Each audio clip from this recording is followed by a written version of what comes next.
Uma boa tarde a todos.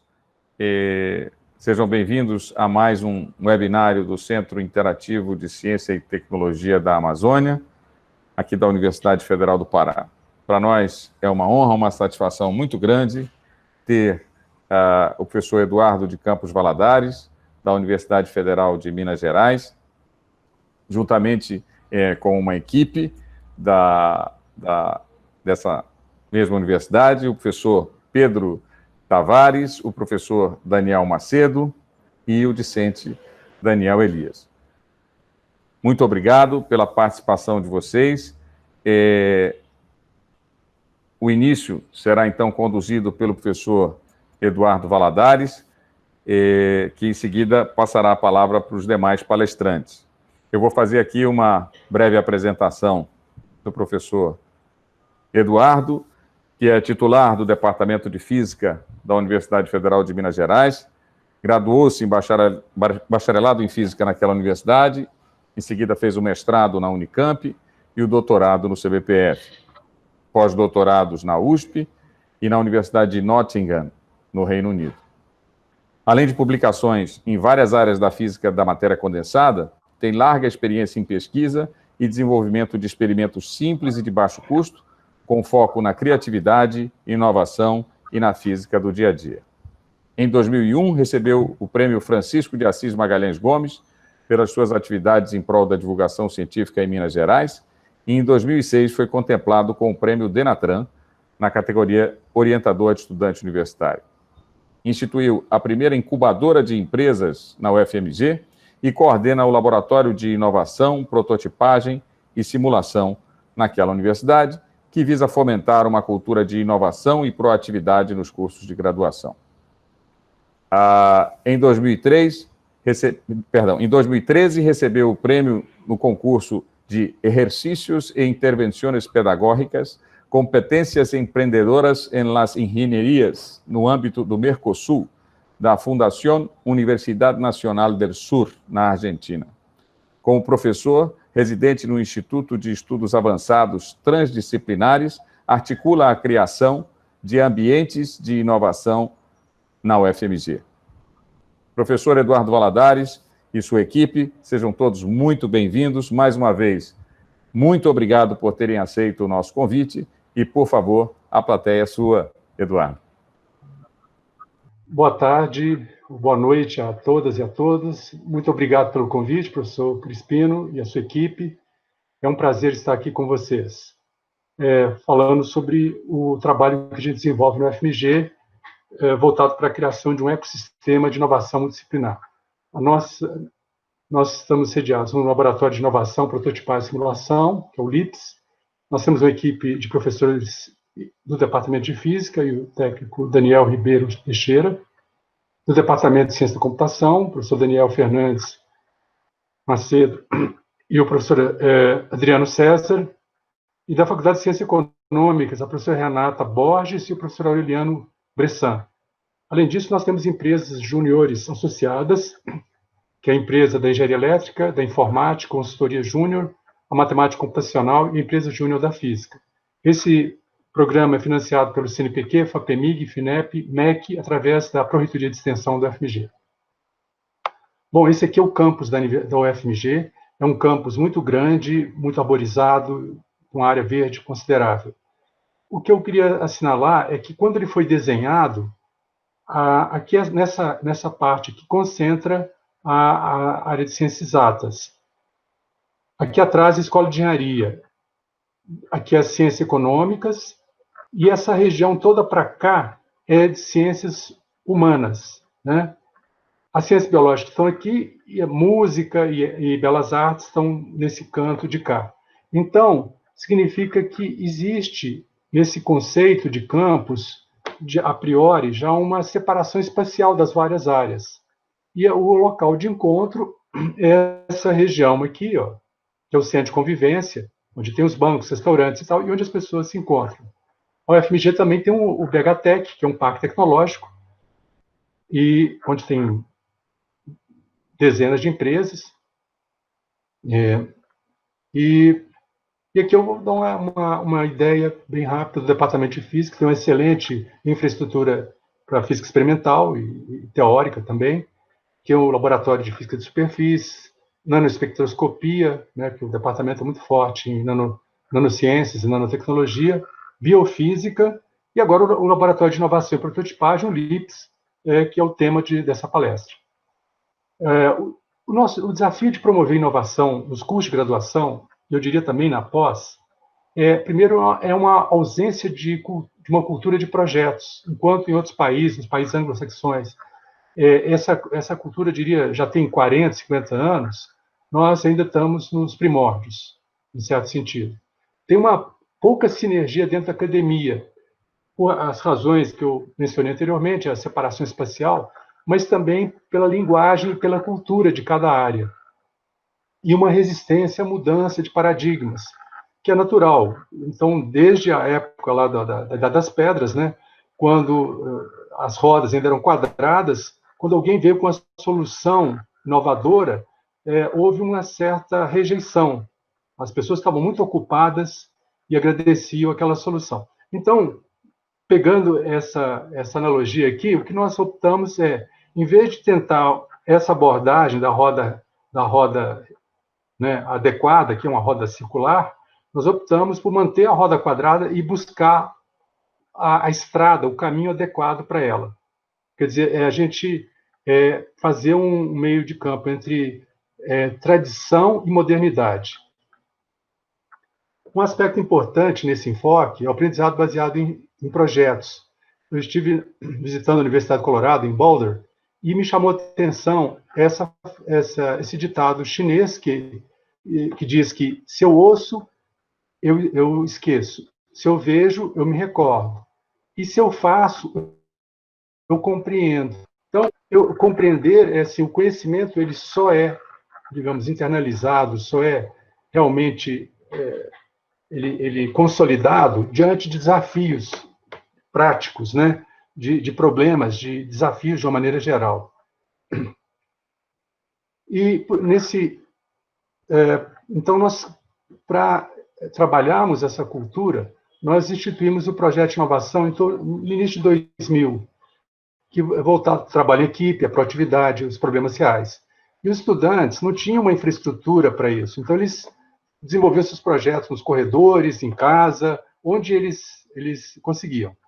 E eu também comecei a oferecer tópicos de introdução a projetos aplicados para os alunos da física específico.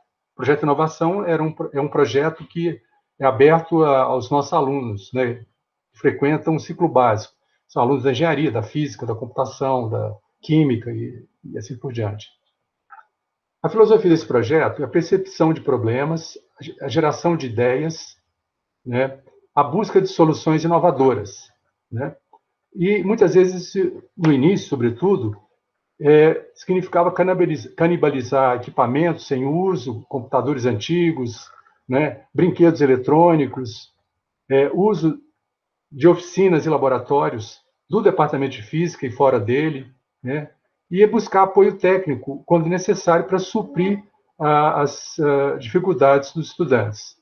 Então, e com isso tudo, a gente almeja que o estudante tenha uma imersão em pesquisa, desenvolvimento e inovação através do trabalho em equipe. Aqui algumas ideias para ilustrar esse enfoque. Começa com ideias simples. Aqui é uma combinação do escovão com a água que é injetada nele. Então, você tem duas funções no mesmo instrumento. A gente tem coisas semelhantes no celular, né, que é uma câmera, que é o celular propriamente dito, né, telecomunicações, acesso à internet, filmadora e etc. Aqui um pedal para abrir a tampa de um vaso sanitário. Isso aqui para banheiros públicos é fundamental.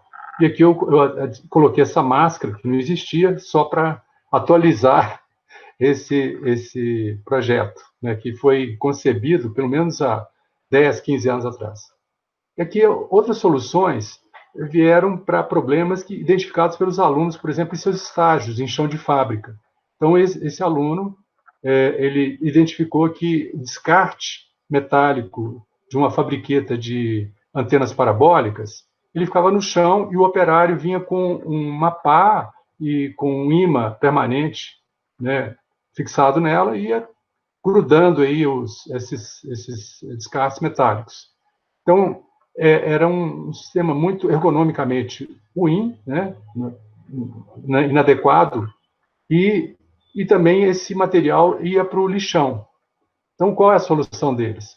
Eles usaram os conhecimentos de eletromagnetismo, fizeram uma vassoura eletromagnética com 2 bobinas, dimensionaram tudo, a bitola do fio, a bateria, tudo.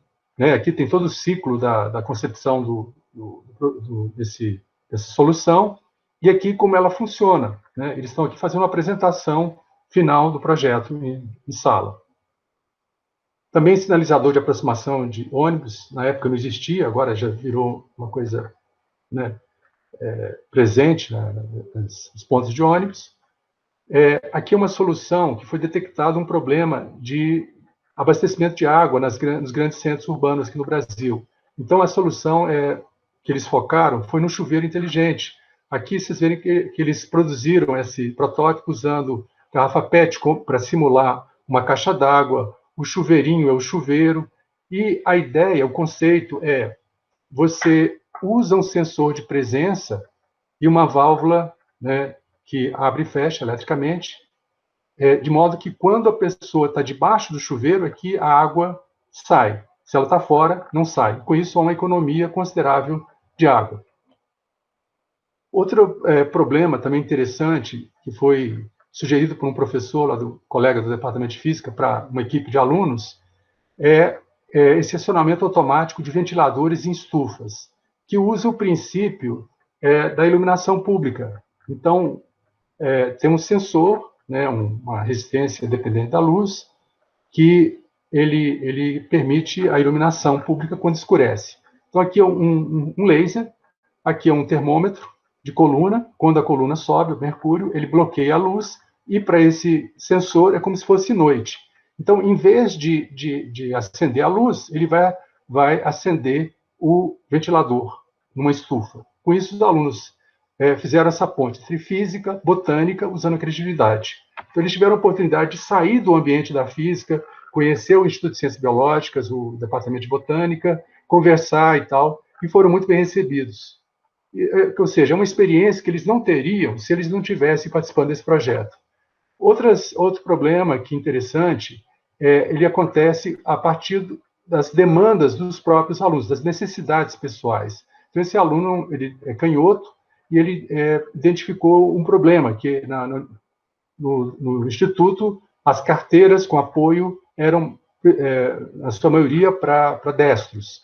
Então, ele montou uma equipe e, com pedaços, né, descartes lá de carteiras, que estavam no depósito do Instituto, eles montaram um conceito, né, implementaram uma cadeira que funciona tanto para destros como para canhotos. Esse grupo de alunos, essa equipe, eles gostam muito de música e desenvolveram um afinador de violão automático usando um dispositivo eletrônico.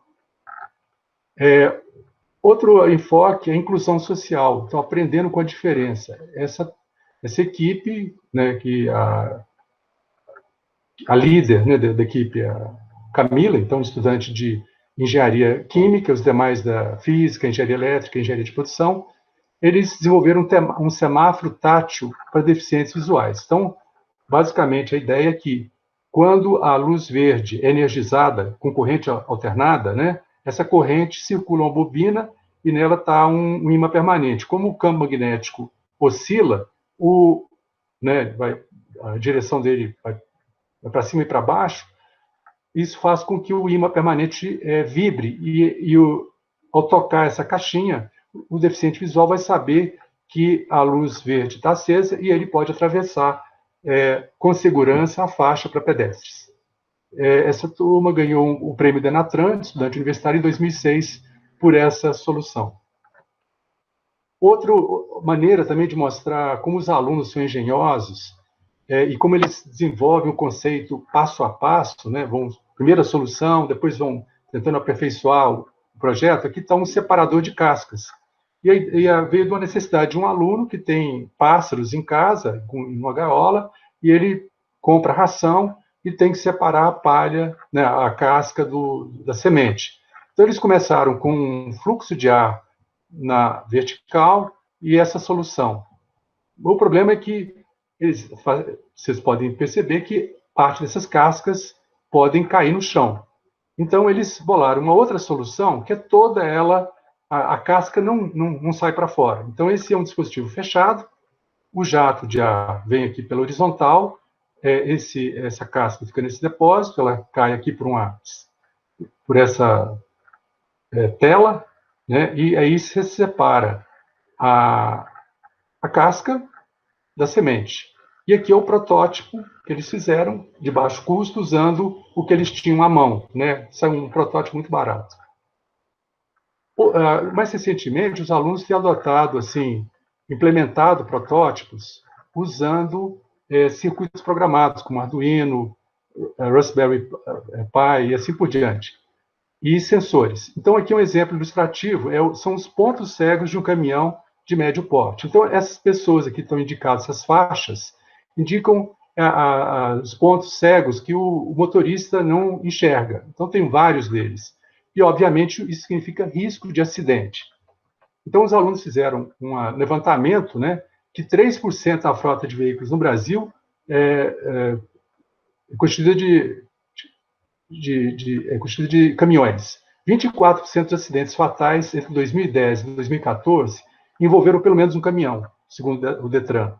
O espelho convexo do retrovisor, ele dá pouca noção de profundidade. E tem, além dos fatores das perdas humanas, são as mais significativas, acidentes com caminhões geram um prejuízo 12 vezes maior do que o roubo de carga. E um caminhão parado por 3 meses gera um prejuízo de cerca de R$ 25.000. Esses valores não estão atualizados. Então, a solução é baseada em Arduino, em sensor de ultrassom, e tem uma fonte de ultrassom e o receptor. Então, por eco, ele vai detectar um obstáculo, pode ser um caminhão, uma pessoa, e assim por diante. E a distância pequena tem uma seta, indicada aqui por esse LED vermelho. Se a distância é grande, tem uma seta e som, um buzzer, né? E o programa, isso foi primeiro simulado num simulador de circuitos, né, no Fritzing, e o arquivo, né, desse programa tá disponibilizado na web. Então, a gente tinha já uma experiência larga aí com esses projetos simples, né, e que os alunos desenvolviam em condições, digamos assim, precárias, mas a gente queria, isso nos motivou a criar um ambiente de inovação dotado de infraestrutura. Então, para isso, nós visitamos alguns centros dos Estados Unidos,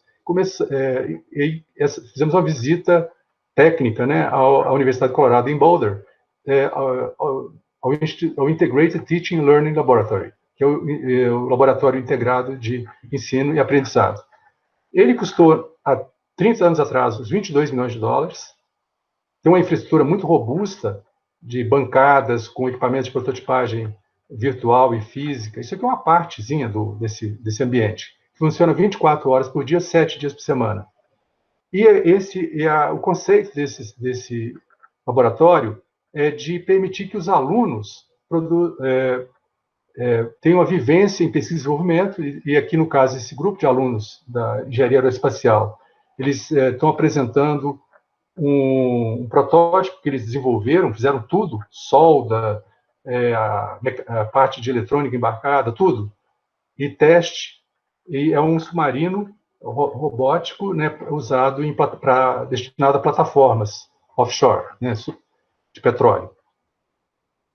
E aqui vocês veem assim que como eu mencionei, eles têm uma infraestrutura para bancada com eletrônica, para testes, montagem de circuitos. Esse estudante estava desenvolvendo um projeto para a NASA. Também, não só os estudantes, como os professores frequentam esse ambiente. E tem um espaço também, parece um ambiente de artes, né, com mesas e tal, em que os alunos eles participam a cada 15 dias, né, cada equipe de um determinado projeto, com tutores externos. Eles têm um tutor acadêmico e tutores externos. E aqui são os vários patrocinadores, que esses 22 milhões de dólares, na época, uma grande parte veio de um financiamento externo, doações, tal. E esses projetos também que eles desenvolvem aqui, são financiados pelas várias empresas e por órgãos governamentais, como a NASA, o Departamento de Energia, assim por diante. Outro projeto que a gente visitou é a Learning Factory. Se vocês colocarem no Google, tem câmeras lá, vocês podem visitar o Learning Factory, lá na Penn State University, Universidade do Estado da Pensilvânia. E aqui você tem esse projeto, que custou 2 milhões de dólares, tem vários equipamentos robustos, e é impressionante isso, porque alguns equipamentos são caríssimos, alguns já tinham lá, mas, por exemplo, um sistema de corte com jato pressurizado de água, pode chegar a 1 milhão de dólares. E, então, esse mesmo equipamento, hoje, ele está disponível por uma startup que desenvolveu, dessa mesma universidade, que custa 7 mil dólares, que é um equipamento de bancada. Também aqui na época, eles adquiriram essa impressora, que nós também temos no LIPS, para produção de uma impressora 3D para produzir peças, engrenagens e peças que nenhum sistema de usinagem é capaz de produzir. E eles desenvolveram centenas de soluções para problemas de indústria e tal, e anualmente eles têm uma reunião, né, dos estudantes, que é uma amostra de projetos. E o que eu achei interessante é que eles, depois de vários anos, trabalhando só a parte de solução tecnológica, eles se associaram à Business School da universidade para desenvolver programas conjuntos, né? E eu achei isso muito interessante e foi algo que nos inspirou bastante. Bom, a última visita que nós fizemos foi ao Invention Studio do Georgia Tech em Atlanta, né? E que eles têm um espaço de coworking, um espaço compartilhado aí, além de uma infraestrutura muito robusta de impressoras 3D, de oficina mecânica, de oficina de eletrônica, de oficina de madeira, né? Enfim, é um espaço muito, muito robusto, e ele é administrado por equipes de estudantes, que são selecionados e treinados para serem os gerentes desses vários espaços, onde eles desenvolvem os seus próprios projetos, sejam acadêmicos, pessoais, e também os projetos de final de curso, que são desenvolvidos por equipes e financiados por empresas. Geralmente, todos esses projetos de final de curso são demandas de empresas. Bom, com essas ideias em mente, nós, obviamente, tínhamos que adequá-las, porque nós não tínhamos esses milhões de dólares. E aí, o que foi fundamental para nós abordarmos esse enfoque foi de já trazer as soluções de ponta, que no caso, fomos atrás da Faculdade de Ciências Econômicas, né, e dos nossos vizinhos, que é o Departamento de Ciência da Computação, que fez recentemente 40 anos, e que tem uma importância muito, muito grande aqui no Brasil, como Departamento de Ciência da Computação, que trouxe o laboratório de inovação da Google na América Latina, está sediado em Belo Horizonte, graças ao DCC, né, os projetos que eles desenvolveram de sistemas de busca. Esse aqui é o laboratório que nós montamos com recursos CNPq e com apoio do Departamento de Física, né, e posteriormente da FAPEMIG e da FINEP, mas ele estava vazio, quer dizer, não é só montar a infraestrutura. E ele foi montado num ambiente do Departamento de Física que uma grande parte da pesquisa hoje aplicada e básica é voltada para nanocoisas. Então, nós montamos lá no LIPS, né, no nosso laboratório, várias moléculas, né, gigantes, modelos moleculares gigantes, feitos de aço inox polido, para ser um emblema de inovação do Instituto. Aqui é hoje como está o LIPS. O que ele faz? Ele envolve pesquisa, graduação, pós-graduação, empresas juniores, é um laboratório aberto e multiusuários. Ele teve uma empresa júnior, já uma startup, ele promove empreendedorismo social inovador. Então, em função da pandemia, nós participamos de um pool, né, de empresas para produzir máscaras para a Covid. Aqui eu vou falar um pouco dessas atividades, né, bem rápido, como elas surgiram no início. A professora Renata Borges, da Faculdade de Ciências Econômicas, que participa da nossa equipe. E aqui é um ambiente de prototipagem, com impressora 3D, com um torno fresa computadorizado. Aqui são a sessão são seminários, né, envolvendo alunos de mestrado, doutorado e graduação de vários cursos, né? E aqui são uma sessão de ideação, que os alunos estão concebendo, discutindo ideias, se propondo, concebendo enfim, mapeando ideias.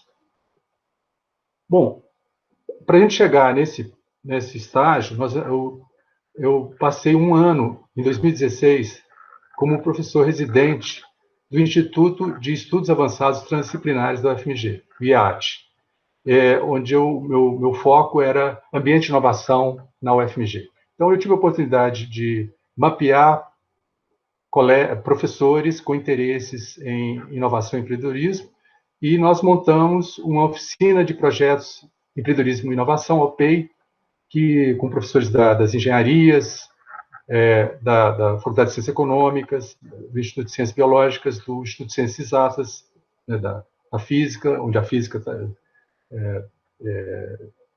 se encontra.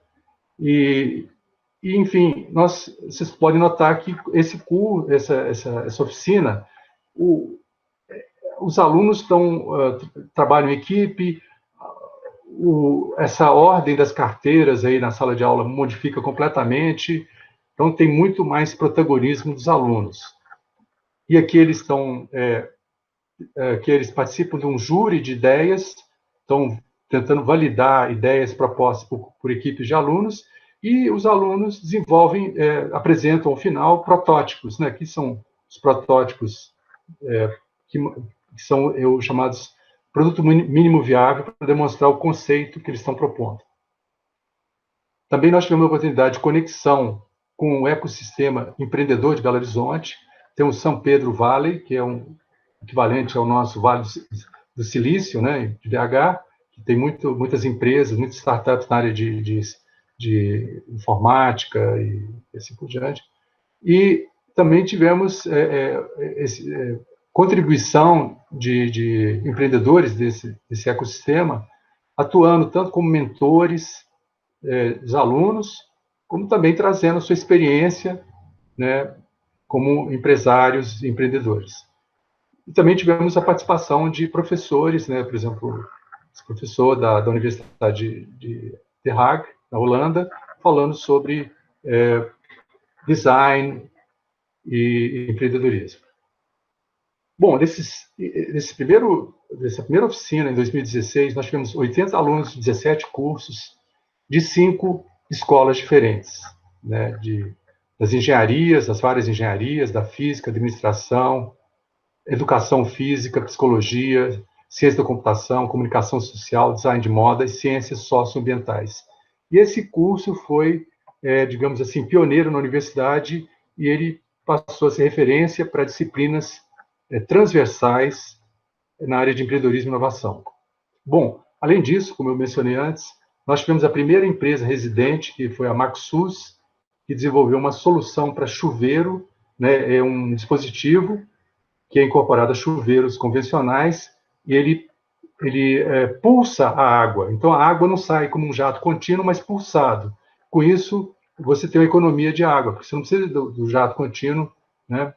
E, além disso, eles fazem um monitoramento de consumo de água e de energia elétrica. Então, a solução que foi desenvolvida no LIPS foi uma solução de internet das coisas, que o professor Macedo vai falar mais à frente. Esse projeto foi financiado pelo CNPq e o Instituto Evaldo Lodge. Então, um dos benefícios para essa empresa foi que ela tanto desenvolveu a solução, como também eles tiveram treinamento na parte de pitch, né, de como apresentar os seus projetos, e foram aprovados num projeto da prefeitura para startup, né, de cidades inteligentes, e também foram escolhidos por uma empresa aceleradora, né, e eles optaram pela aceleradora para viabilizar o seu negócio. Bom, eu queria agradecer, então, a atenção e estamos abertos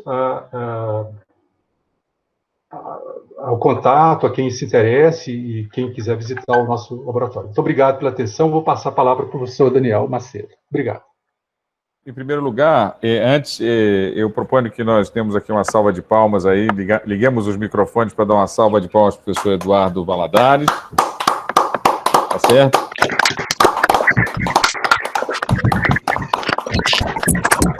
Na sequência, passemos a palavra então para o professor Daniel.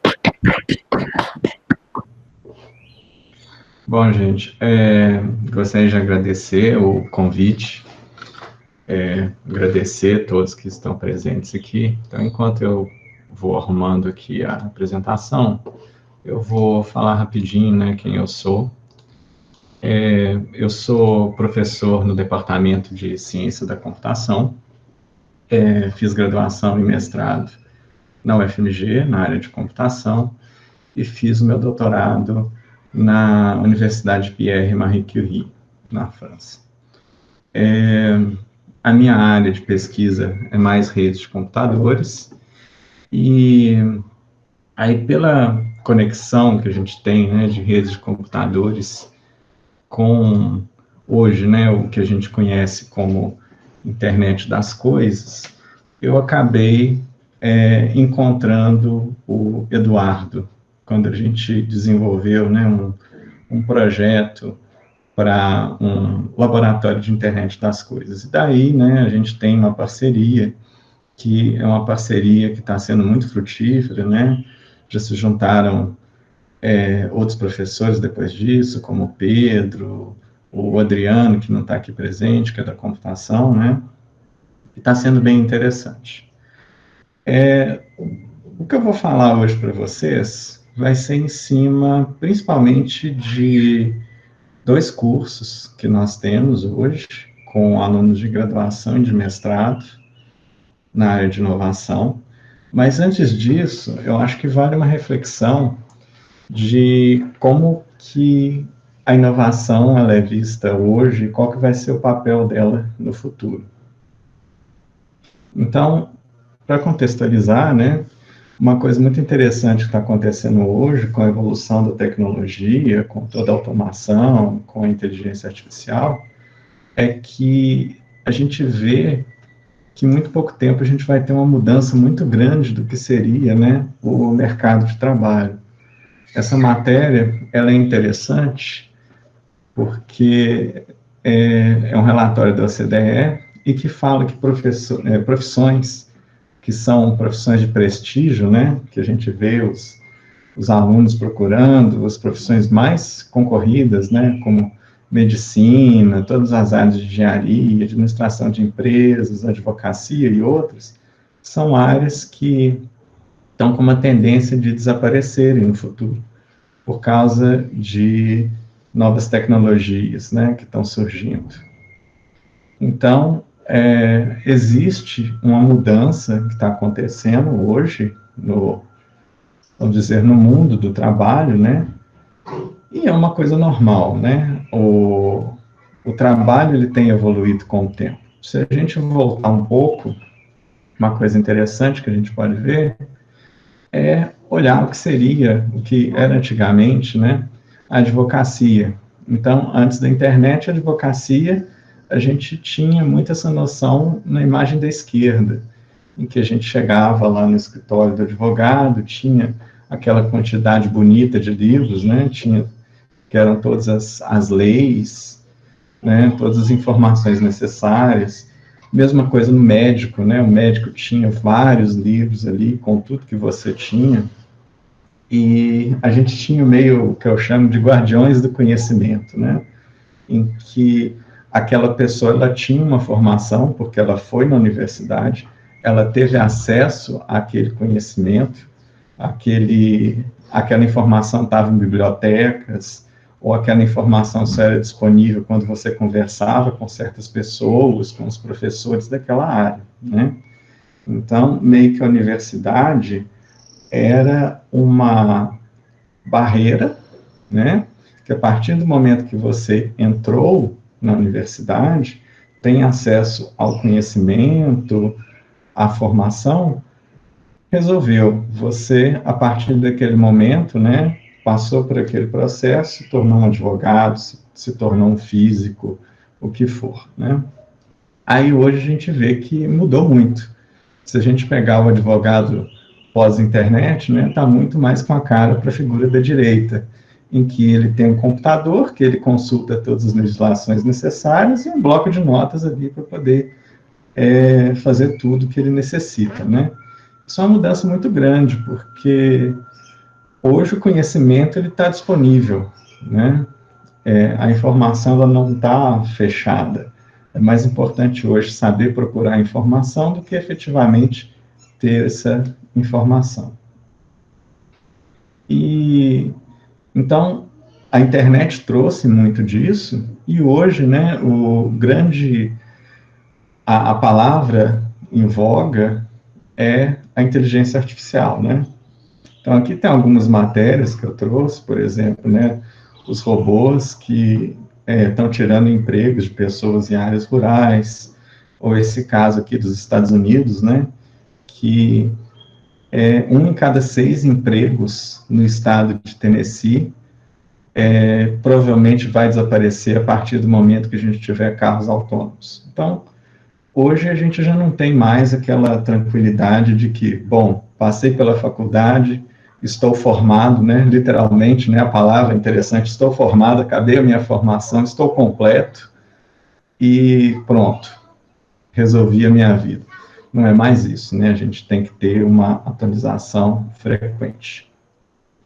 E aí a gente vê, né, que com essa tendência, a gente vai ter um mercado de trabalho que é muito menos propenso à repetição e é muito mais em função da criação.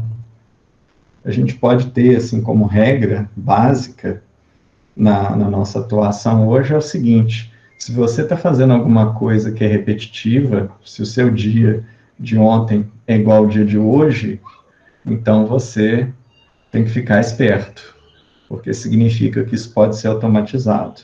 Mas se a sua profissão é criativa, você sempre está desenvolvendo alguma coisa nova, aí é mais difícil da sua profissão desaparecer.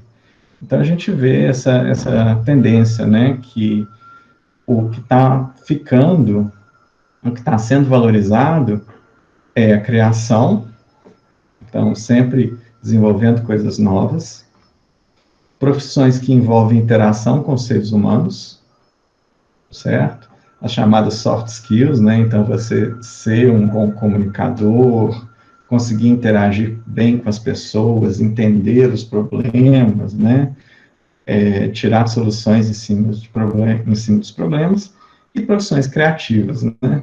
Então, antigamente, né, tinha aquela história, meu filho é artista, nunca mais não vai ganhar dinheiro. Pode ser que no futuro somente os artistas que vão ganhar dinheiro, né?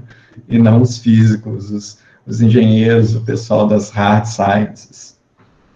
E nesse contexto, né, é uma coisa que a gente tem visto.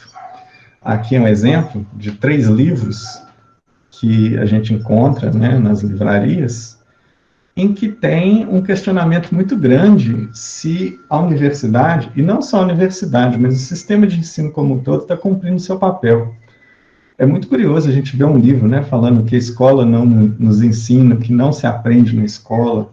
Tem um sentimento muito forte de que a escola está inadequada. E essa questão de inovação, ela entra para poder contribuir nisso, né? Então, nesse cenário todo, é mais importante a gente focar em outros aspectos que antes eles eram um pouco deixados de lado, ou talvez nem não eram tão focais no curso, muito porque a gente tem, lógico, né, todas as legislações, a quantidade de horas aula que a gente tem que cumprir, os currículos padrões, né, que estão aí, e que a gente fica um pouco limitado nos aspectos de trabalhos em grupo, desenvolvimento de ideias, pegar tudo que você aprendeu e tentar aplicar, ter um foco mais analítico em cima da coisa, um foco mais crítico. Então, bom, legal, isso aqui é o que existe, esse é o estado da arte, como que eu melhoro isso? Como que eu aplico isso, certo?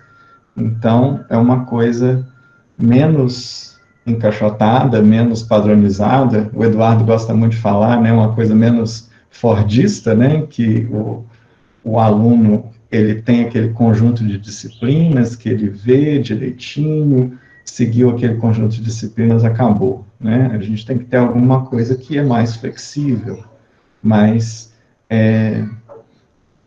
adaptada ao que cada aluno tem de interesse. E aí vamos falar um pouco das disciplinas que nós temos, né?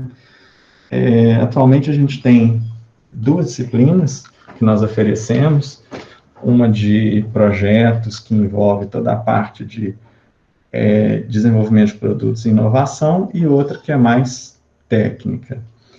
E a gente tem focado muito nos projetos no conceito de internet das coisas, tá? Lógico que a inovação é muito mais do que isso, né? Não existe só inovação em internet das coisas, mas como a gente tem uma equipe, né, que envolve professores da física, professores da computação, professores da Faculdade de Ciências Econômicas, esse é um conceito que encaixa bem, porque quando a gente fala de internet das coisas, nós temos o mundo físico, os dispositivos, sei lá, a sua geladeira, qualquer coisa que existe, né?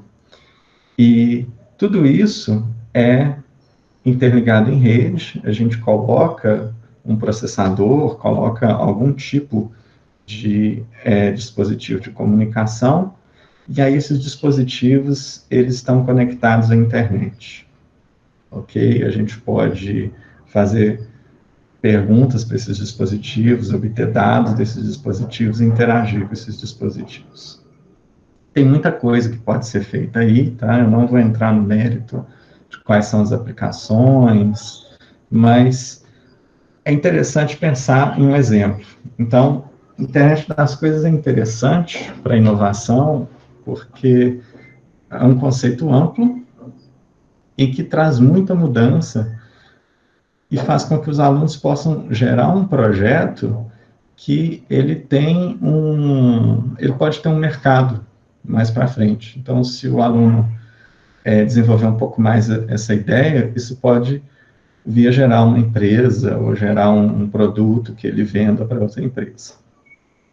Da mesma forma que nós passamos por uma transformação muito grande, né, com os primeiros computadores, em que os escritórios passaram a ser dominados pelos computadores, né? Então, por exemplo, quando a gente fazia projetos em escritório de arquitetura, a gente tinha as várias regras de cálculo, a gente tinha papel milimetrado, tudo era feito de forma manual e, de repente, isso foi digitalizado, os cálculos são mais rápidos, o desenho é mais eficiente. A gente pode pensar a mesma coisa com a internet das coisas, mas de uma forma agora mais abrangente, porque não só o mundo do trabalho, ele vai ser digitalizado, como o nosso dia a dia, a nossa casa pode ser digitalizada. E aí, se a gente pega, por exemplo, a sua geladeira, se a gente pegar a geladeira e essa geladeira estiver conectada à internet, se a gente conseguir, por exemplo, saber o que tem dentro da sua geladeira, quanto de leite que você tem, quantas folhas de alface você tem, pode aparecer muita coisa interessante, né, que pode acontecer. Então, esse simples conceito, ele gera uma quantidade quase infinita de ideias. Por exemplo, ontem, preparando para essa apresentação, apareceu uma ideia que o Pedro comentou. Falou, poxa, legal isso, eu podia ver o que tem dentro da minha geladeira e propor receitas com as coisas que eu tenho. O que eu, Daniel, penso nesse conceito que é interessante? Olha, eu consigo agora saber como que eu estou me alimentando. Que dia que eu tenho, por exemplo, mais motivação, que dia que eu tenho menos motivação, que dia que eu estou ganhando peso, perdendo peso. Certo? Então, vejam que traz uma grande quantidade de serviços e de novos conceitos que a gente pode aplicar, que geram várias ideias que os alunos podem exercitar. E existe um mercado muito grande, então a gente vê, por exemplo, editais, igual esse edital que foi se não me engano, do ano passado, 2019. 20 milhões para financiamento de projetos, esse outro aqui de 18 milhões para startups e empresas na área de internet das coisas, indústria 4.0, e tem um número interessante, que é esse aqui, que é o mercado projetado. Esse já é um pouco mais antigo, né? Ele está como projetado para 2020, então vale a pena depois analisar como que está isso, mas reparem que no eixo Y, o eixo Y está em bilhões de dólares. Então, o mercado de internet das coisas, olhando os vários setores, automotivo, energia, saúde, etc., a gente tem projeções de esse ano ainda ser um mercado de mais de 2 trilhões de dólares. Então, tem muito potencial aí. E a gente vê que esse mercado já é explorado. Tem várias empresas, inclusive algumas aqui que eu estou mostrando que são empresas que nasceram da UFMG, de alunos de graduação. Por exemplo, essa do BlueLux envolve alunos de graduação e de mestrado da ciência da computação. A Arquimedes, que é da área de saúde, são alunos de graduação da Escola de Engenharia. Ou, por exemplo, um outro exemplo, para não falar que só a UFMG gera produtos interessantes. A Lisa, que é para deficientes visuais, é uma startup que veio da Federal do Espírito Santo. Então, tem muita coisa que pode ser feita, muita coisa interessante. E hoje nós temos, né, laboratórios abertos em que a gente pode desenvolver essa tecnologia. Em Belo Horizonte nós temos o laboratório aberto do Senai, nós temos o Belo Horizonte Cidade Inteligente. Então, tem muita oportunidade nessa área. E, inclusive, na UFMG, né, nós temos o BHTech, que tem toda uma área um centro de internet das coisas para mineração, ok? E aí, como que a gente utilizou isso para desenvolver disciplinas? Aqui eu vou dar um exemplo. Né? Nós temos uma disciplina que é de projetos, inovação e prototipagem, esse é o nome dela.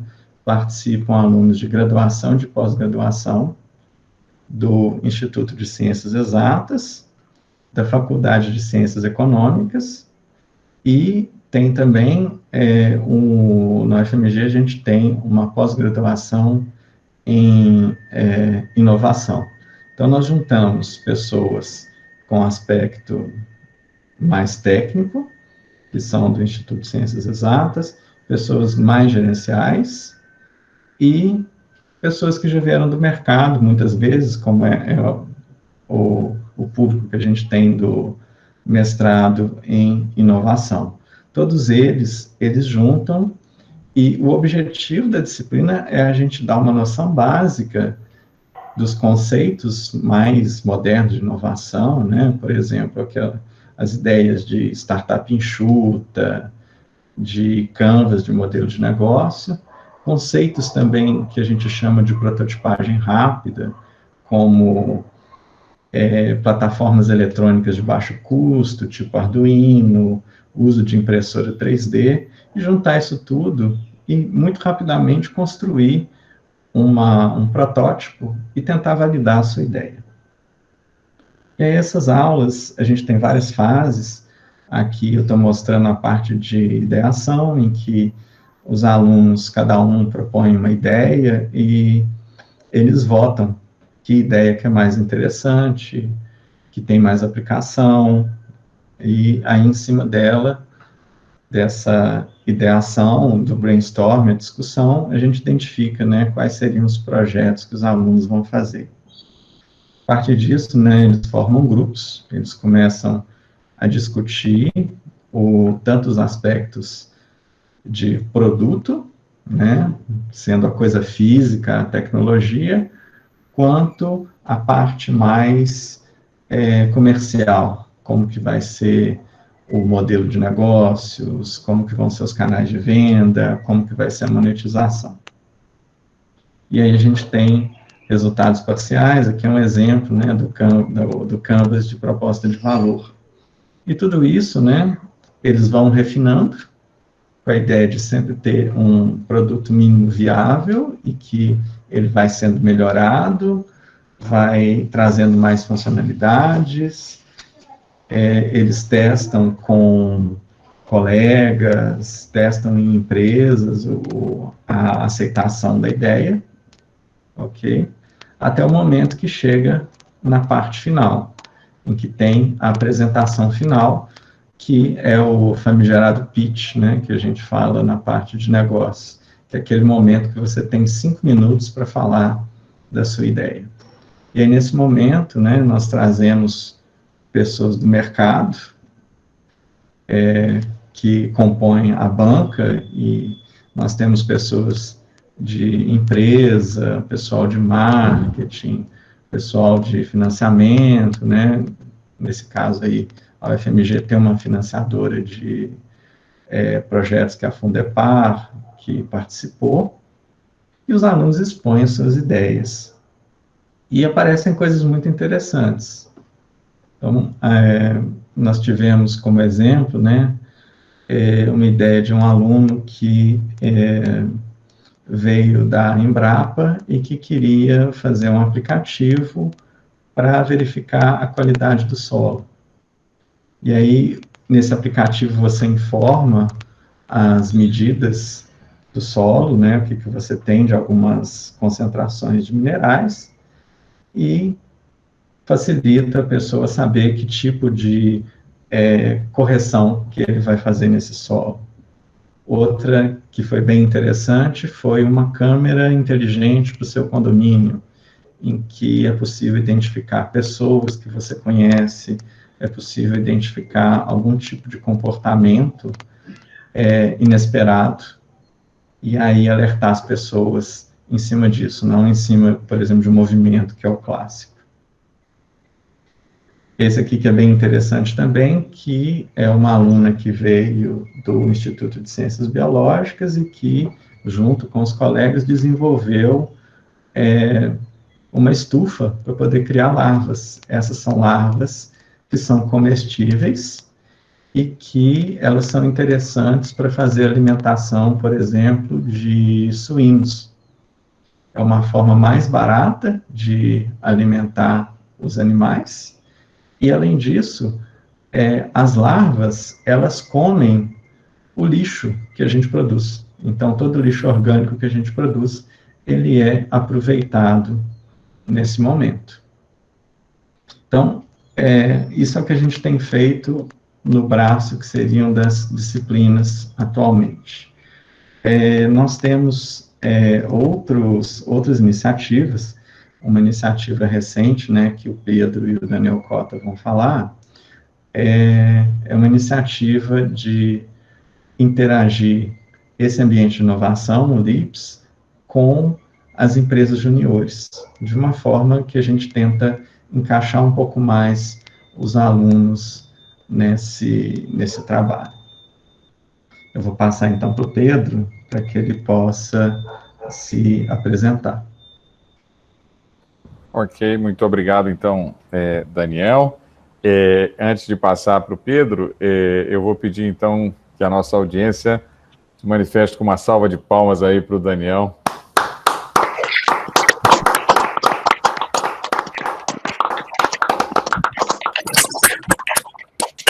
Pedro, é com você.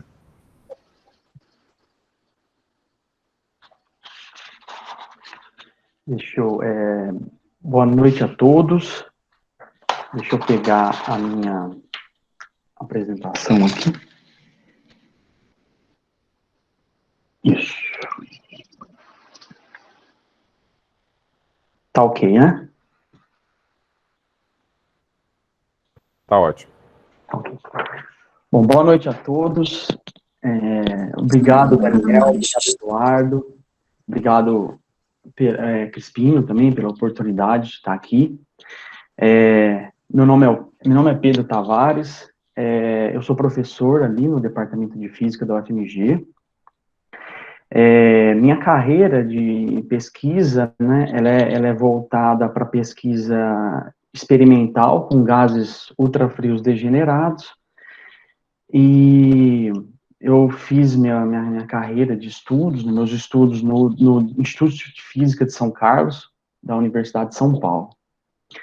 Eu sou professor aqui no departamento há aproximadamente 2 anos, e venho agora, nesse último ano, me inteirando e participando das atividades de extensão e inovação, junto aí aos professores Eduardo Valadares e o professor Daniel Macedo.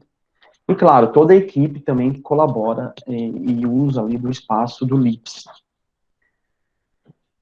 Bom, para mim, né, vou contar um pouquinho de uma experiência, né, para mim poder participar e ajudar a desenvolver essas atividades aqui no departamento é de extrema importância, porque foi justamente experiências desse gênero que me fizeram não desistir da graduação enquanto eu estava fazendo a graduação em Física, lá no Instituto de Física.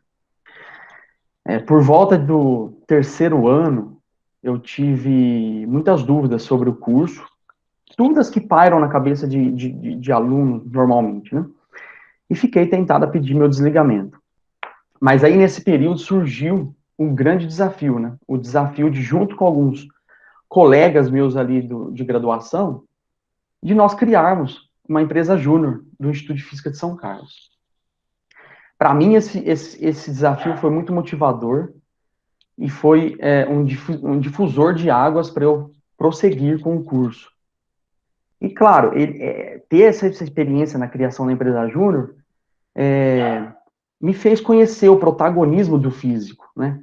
De como lidar também, e também como lidar com problemas reais. E isso, né, depois que eu tive essa vivência, né, eu passei a crer que isso é realmente muito fundamental e muito motivador para os alunos. Então, ter ambiente desse tipo na universidade, eu acho que é extremamente importante. Além disso, né, durante meus estudos lá no Instituto de Física de São Carlos, junto ao grupo de ótica, eu pude contar e aprender muito com um orientador extremamente fantástico e um grande motivador, que é o Vanderlei Banhato, né? Que, além de contribuir com trabalhos importantes na nossa área de pesquisa básica, ele também desenvolve trabalhos e projetos expressivos de física aplicada e inovação, que, inclusive, geram recursos para auxiliar no Instituto e nas pesquisas básicas que ele desenvolve. E agora, né, além da minha área de pesquisa experimental em gases ultrafrios, é esse aprendizado de visão empreendedora e inovação que eu trago aqui para o Departamento de Física da UFMG. Né? Como o professor Daniel Macedo comentou, recentemente nós iniciamos um projeto financiado pelo MEC, através da ProEx do UFMG, que apresenta um potencial de promover uma grande sinergia, né? Aqui meu slide travou, né, que eu estava comentando da empresa Júnior, desculpa, viu? E a pesquisa e inovação lá em São Carlos. Isso. E esse projeto pretende promover uma grande sinergia entre os diferentes departamentos da UFMG, né, entre eles o Departamento de Física, o Departamento de Ciências da Computação, a Faculdade de Ciências Econômicas, a Engenharia Elétrica, E nesse projeto, nós reunimos 3 empresas júniores, a empresa júnior da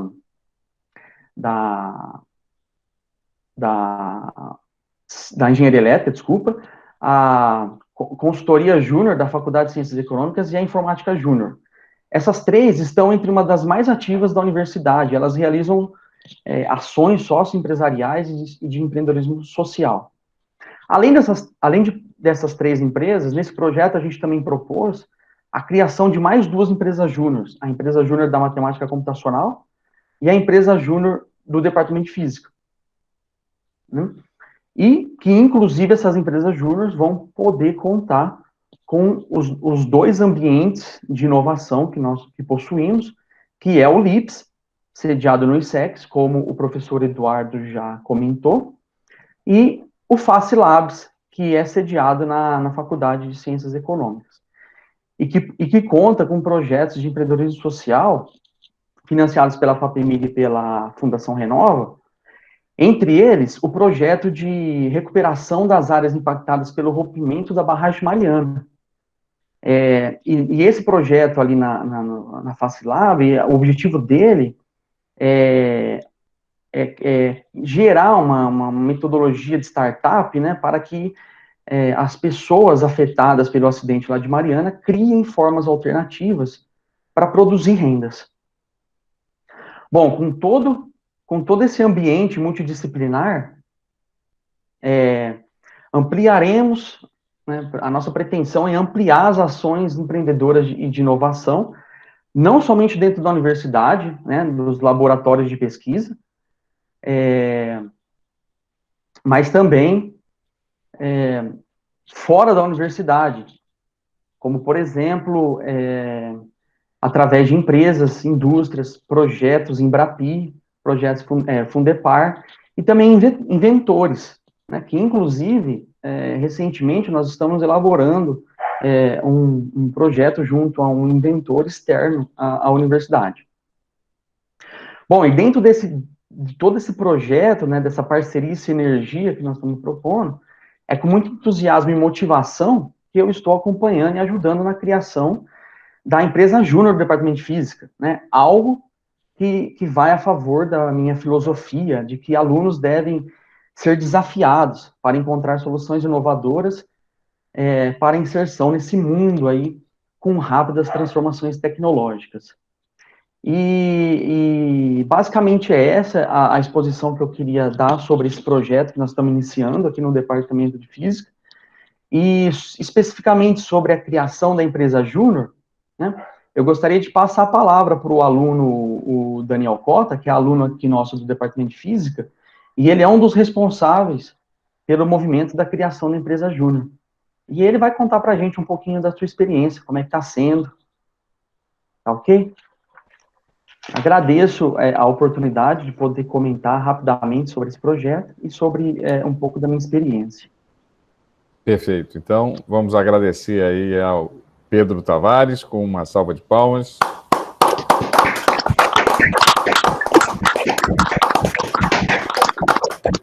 Obrigado, Pedro. Daniel, com você. Boa tarde, pessoal. Boa noite já, né, para todo mundo. Agradecer por estar aqui, por poder falar dessa oportunidade. Essa empresa júnior da física, ela surgiu com uma conversa que eu tive com o professor Eduardo, e foram várias conversas que a gente já teve, né, sobre esse assunto, e ele me falou desse edital que estava saindo da ProEx, fomentando a criação de empresas júniores e tudo mais. Eu achei muito interessante, achei uma oportunidade assim, excelente que a gente devia aproveitar, e decidi encabeçar essa ideia. Eu chamei 5 amigos, né, que começaram esse projeto comigo. Foi a Maria Gabriela Macedo, o Henrique Coelho, o Arthur Tomás, e agora a gente entrou com a gente o Lucas Chaves e a Vitória Gomes. E a gente começou a fazer esse projeto de fundação da empresa. A gente teve a nossa primeira reunião de fundação e acabou que eu fui eleito o presidente da empresa. Fiquei muito honrado por ter tido essa confiança dos meus amigos. E nós começamos a iniciar os processos e recebemos muita ajuda, participamos do edital da ProEx e conseguimos receber a quantia que a gente esperava.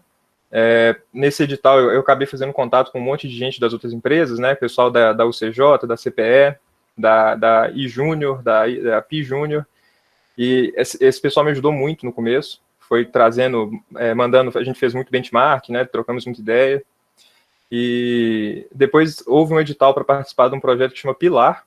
Esse programa é da FEGENG, né? Que é a Federação Mineira de Empresas Júnior, e como a gente conseguiu passar no edital para entrar nesse programa, eles passaram a ajudar a gente no processo de fundação.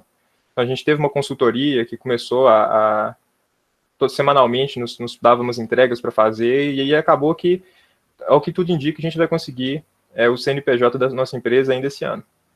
E foi uma coisa que aconteceu num momento muito favorável, a gente recebeu muita ajuda, muito apoio. Esse ambiente de empresa júnior é um ambiente muito amistoso, muito receptivo, né, muito solícito, e está sendo um trabalho muito interessante. Eu acho que a principal coisa que me motiva é pensar no quão benéfico, né, é fazer isso para o departamento de física. Eu sou da licenciatura, e já estou quase no final da linha aí, do processo, né, sim, desculpa me distrair com a mensagem, mas eu sou da licenciatura, e quando a gente entra na licenciatura, o que a gente vê como horizonte para o mercado de trabalho é trabalhar em escola. Então é um trabalho maravilhoso, mas é quase que um funil que só leva a gente naquela direção, né?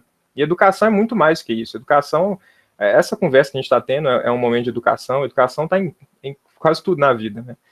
E é bom quando a gente consegue pensar em novas formas de se introduzir na educação, porque o mercado da educação é um mercado que tem muito espaço para se trabalhar, e essa empresa júnior tendo esse braço, né, voltado, a gente tem um braço dela que é voltado totalmente para os alunos da licenciatura, é uma forma de a gente começar a trabalhar produzindo kits de ensino, produzindo materiais educativos, né, vídeos de divulgação científica, produzindo consultorias de ensino ou materiais diversos.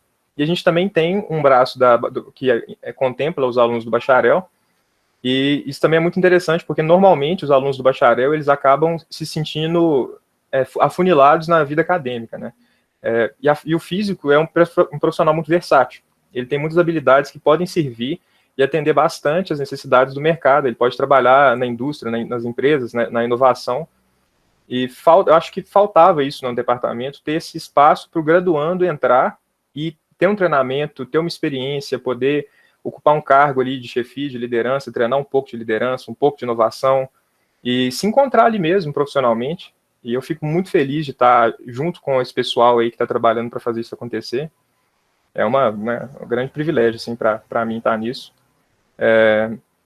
E a gente também tem essa parceria com todas essas parcerias que eles falaram, né, com o pessoal do DCC, da FACE, da engenharia, e também com os laboratórios, né, como o CT Nano, como outros laboratórios que tem dentro da universidade, que tem muitas iniciativas também voltadas para a inovação, que já trabalham com isso há muito tempo, e que a gente vai poder trabalhar em conjunto e fazer muita coisa legal.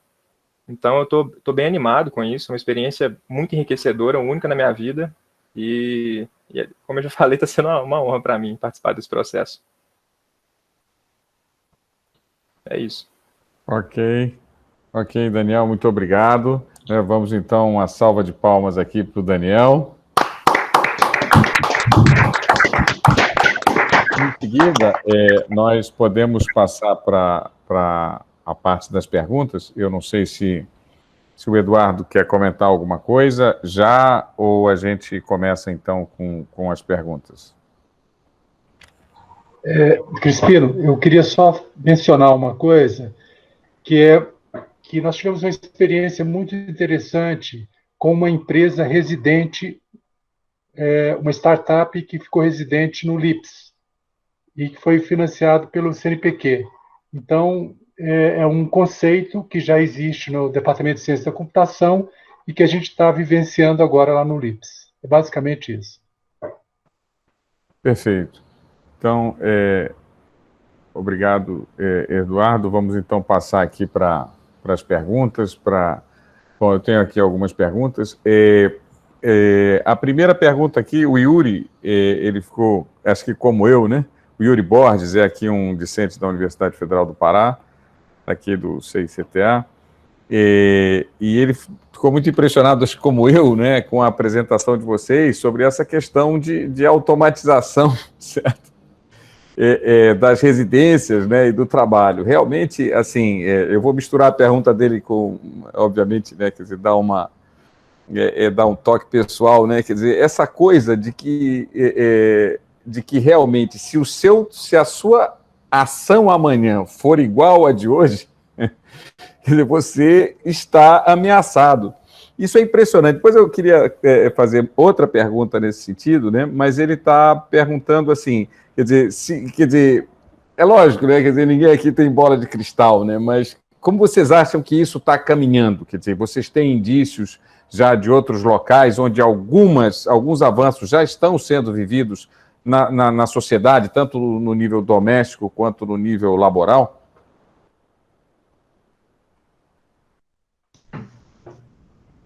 Bom, Crispino, eu vou começar comentando e depois passar para o Pedro e para o Eduardo, porque como envolve uma coisa assim que está mais próximo da minha área, né? Eu trabalho com redes, mas tenho trabalhado muito com inteligência artificial também. E citar duas informações que eu acho que são relevantes aí. Eu concordo com você, assim, que ninguém tem bola de cristal, né? Não dá para saber quando isso vai parar. Mas eu vou dar um exemplo atual e depois vou falar de uma previsão que eu vi recente. Um exemplo é de um escritório nos Estados Unidos, eu não lembro qual empresa que era, mas era uma empresa de consultoria grande, era tipo uma PwC, uma McKinsey, eu não lembro qual que era, mas eles tinham um escritório nos Estados Unidos de análise de patente. Cheio de advogado, um prédio inteiro cheio de advogado. E aí eles fizeram um projeto com a IBM para automatizar essa análise de patente e eles simplesmente fecharam esse prédio inteiro, porque grande parte do que era feito lá foi automatizado, aí só gera aquele relatório que cai lá para um advogado que fala, olha, você tem que tomar cuidado com isso, com isso, com isso. Agiliza muito, né? Aí nessa questão de até onde isso vai parar, é bem complexo, né? Porque quais são os limites teóricos da coisa, né? O que é automatizável, o que não é automatizável, o que a gente não automatiza hoje é porque a gente não tem o avanço suficiente ou porque não é possível, né? Não existe hoje uma teoria por trás que consegue falar isso. Mas tem as previsões. E, recentemente, tem aquele professor israelense famoso, né, o Yuval Harari, que ele lançou um livro, né, se eu não me engano, são 21, eu esqueci se era previsões, era alguma coisa assim, 21 lições para o século XXI, se eu não me engano. E aí ele fala dessa questão de automatização, e ele é muito otimista. Então, ele fala assim, tudo que poderá ser automatizado vai ser automatizado. E como hoje a gente consegue medir muita coisa, então a gente consegue medir muita coisa do nosso corpo, a gente mede onde que o nosso olho está, qual que é a nossa temperatura, esses sensores, no futuro, vão poder medir quais são os nossos sentimentos, e quais são os nossos pensamentos, porque a gente, pelo corpo, a gente deixa evidente o que a gente está pensando. Então, nessa situação, pode ter um momento em que a máquina sabe antes da gente o que a gente está pensando ou o que a gente vai pensar. Aí, nesse caso, realmente é bem fatalista, né? Porque aí nem o aspecto, talvez, de criação, que seria, né, o último domínio humano, ele está a salvo. Mas isso não sei, né? Isso é para o futuro, isso pode demorar muito para poder chegar numa situação dessa. Obrigado, Daniel. Alguém quer mais comentar? Eduardo, Pedro?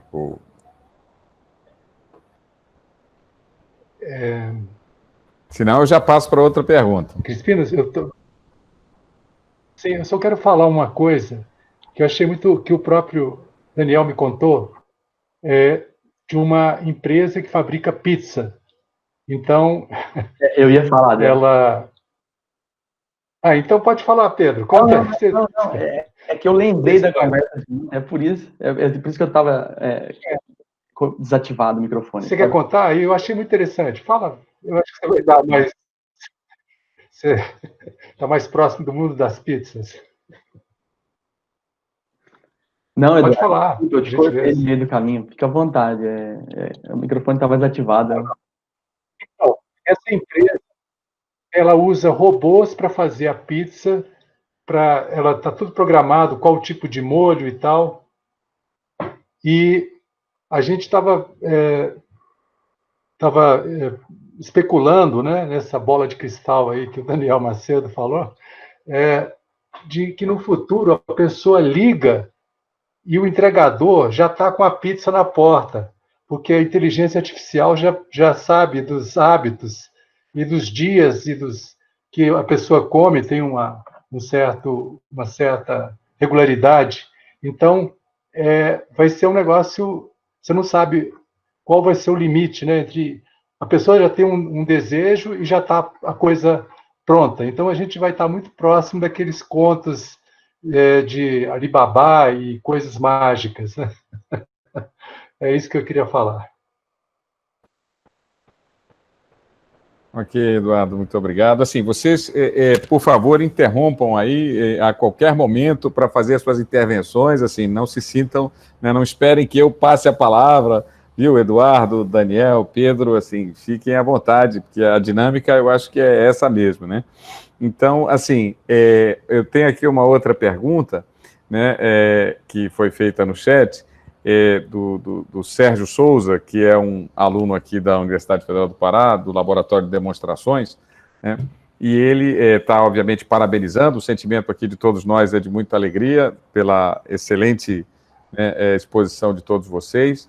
E ele fala, ele também, né, se impressionou com essa coisa da empresa júnior, né? Porque a gente ouve realmente essa coisa da empresa júnior, né, da computação, a empresa júnior da engenharia, e agora a empresa júnior da física. Então, quer dizer, isso realmente, confesso que teve um impacto sobre mim também, e eu gostaria que vocês falassem, né, embora isso já tenha sido comentado no chat, mas o que fica mesmo é a gravação, né? Se vocês têm conhecimento de outros locais que também tiveram uma iniciativa semelhante com uma empresa júnior associada a um curso de física.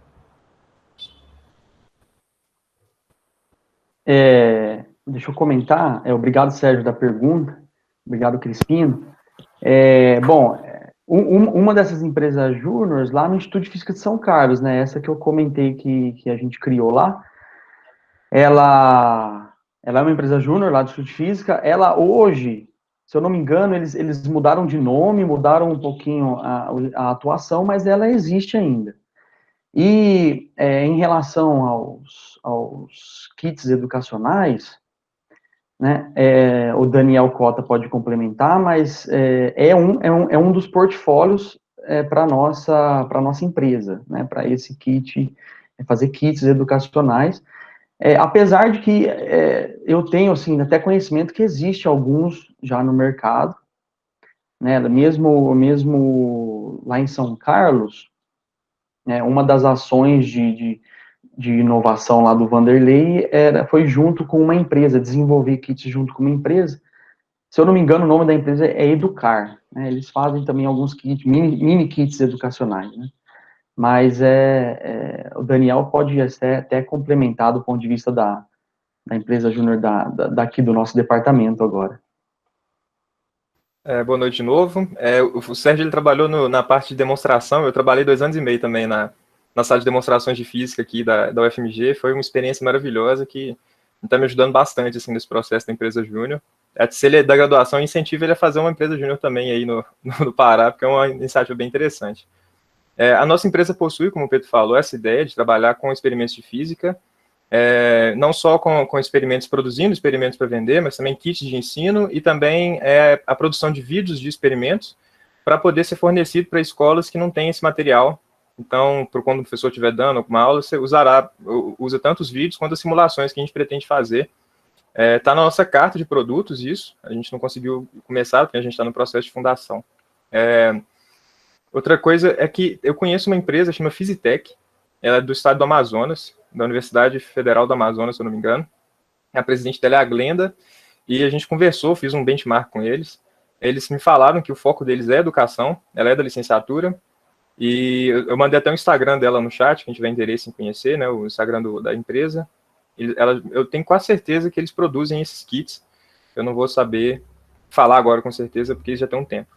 Mas é um exemplo. A gente também tem outras empresas júniores da física, né? Tem a Quanta, que é, acho que se eu não me engano, de São Paulo.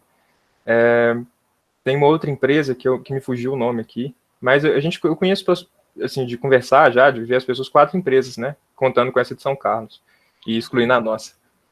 E esse trabalho que ele falou dos kits, é um trabalho que eu apoio muito. Ele tem mercado. A sala de demonstrações onde eu trabalhava, a sala de demonstrações de física, ela produziu um kit chamado Kit de Luz e Cores. Você pode pesquisar na internet, no Google, você encontra um exemplo desse kit. E ela forneceu ele gratuitamente para os professores e encheu de professor interessado. Foram muitos, assim.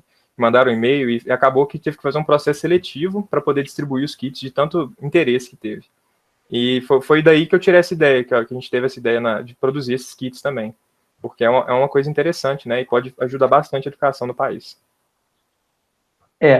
Pegando um gancho aqui que o Daniel comentou da sala de demonstrações, e me ocorreu, né, me veio a lembrança da última vez que eu passei por lá, né, com o Elmo, lá com o pessoal. O Elmo até me mostrou esse kit de cores, e ele me mostrou algumas ideias de kits futuros que estão vindo aí. Então, é uma sala também bastante produtiva nesse quesito. Impressionante. Certo. Então vamos... Eu queria mencionar também Pois não.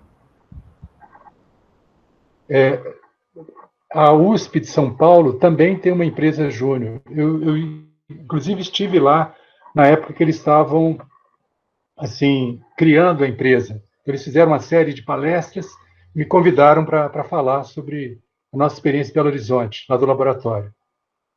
Então, eu acho que a Unicamp deve ter, a USP, tem vários outros. Ótimo. Então, isso, assim, que bom que vocês falaram isso, quer dizer, eu espero que os nossos alunos aqui da UFPA que estejam participando, né, eles realmente se inspirem, né, como o Daniel falou, e comecem esse movimento extremamente importante, né, na direção da criação de uma empresa júnior. Agora, justamente nessa direção, né, que eu gostaria de fazer uma pergunta para vocês, quer dizer, eu me lembro, o Eduardo esteve aqui em Belém há vários anos atrás, não é? E a gente sempre, assim, eu vejo o Eduardo como um pioneiro nessa área de inovação, especialmente, né, junto nessa nossa área da física, claro, né? Quer dizer, o Pedro mencionou o professor Banhato, que sem dúvida também, né? Quer dizer, tem um papel exemplar nessa direção. Mas, assim, Eduardo, há vários anos, não é, que se fala nessa questão da inovação. Você sente que há um estímulo para esse tipo de ação dentro dos cursos de graduação?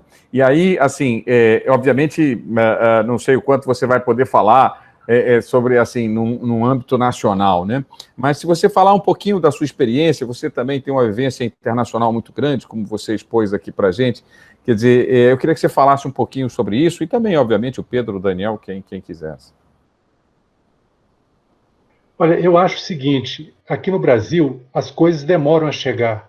Quando eu fiz o meu pós-doutorado em Nottingham, o curso de graduação já tinha um curso de 3 anos, o bachelor, né, o bacharelado, e nos 3 anos eles tinham um projeto. E o último projeto era, digamos assim, fundamental na entrevista dos alunos, que a maioria ia para a indústria, né, dos alunos formados em física, lá em Nottingham, e eles, nas entrevistas, falavam do projeto que eles desenvolveram. Então, é muito, já, por exemplo, engenharia física demorou a chegar no Brasil, mas finalmente chegou, tem na Unicamp, tem na Federal de São Carlos e assim por diante. Eu acho que as coisas demoram aqui porque nós temos uma certa resistência no meio acadêmico a essa questão de uma interlocução com a indústria.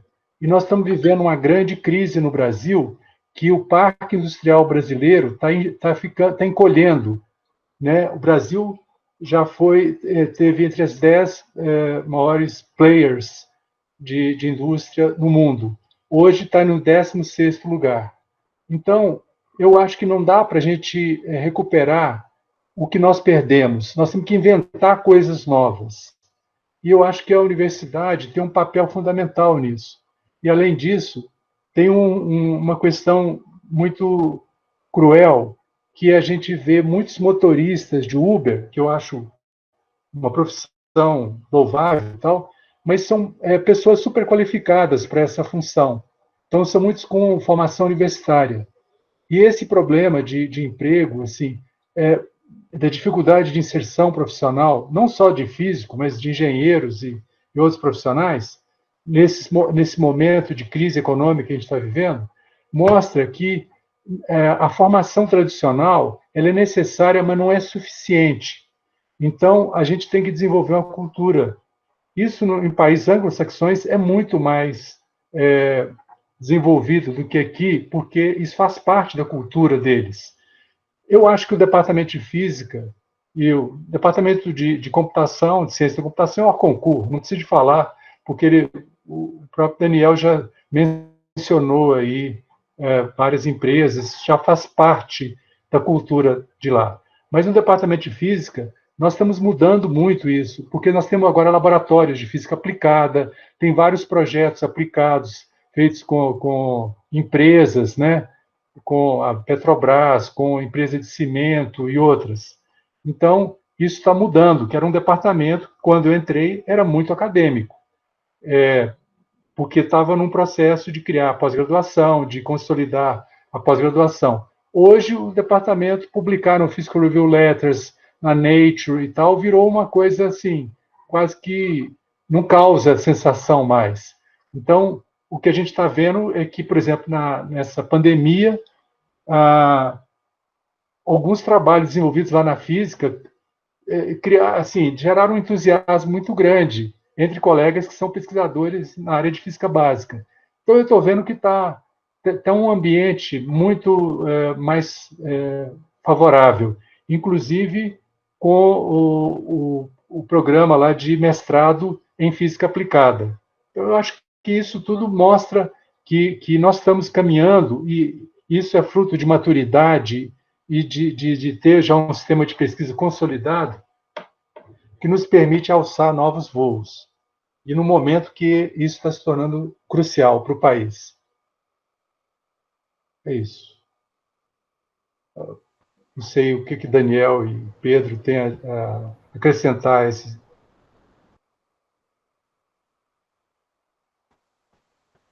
Eu não sei se alguém gostaria de falar. Se quiser, viu, Pedro, Daniel, assim, me interrompam, porque a tendência natural é, né, eu vou falando e tal, se vocês quiserem acrescentar, claro, né? Hoje o momento é de vocês, tá certo? Então, é claro que todos nós temos um pouco uma opinião, né? Mas eu gostaria muito de ouvir de vocês um feedback. Eu senti, né, na própria reação ali do Daniel Macedo, tá certo? Quando eu coloquei esse comentário, né? Quer dizer, essa pergunta que ele disse, quer dizer, sentiu uma certa concordância. Eu vou, assim, se vocês não quiserem falar, eu vou tentar dar uma provocada assim, ainda um pouco maior. Quer dizer, eu vejo, por exemplo, hoje, quer dizer, eu vou falar um pouquinho do laboratório de demonstrações, né? Quer dizer, o laboratório de demonstrações é essa coisa inspirado na sala de demonstrações da UFMG, mas principalmente na prateleira de demonstrações da USP, do professor Hamburger, etc.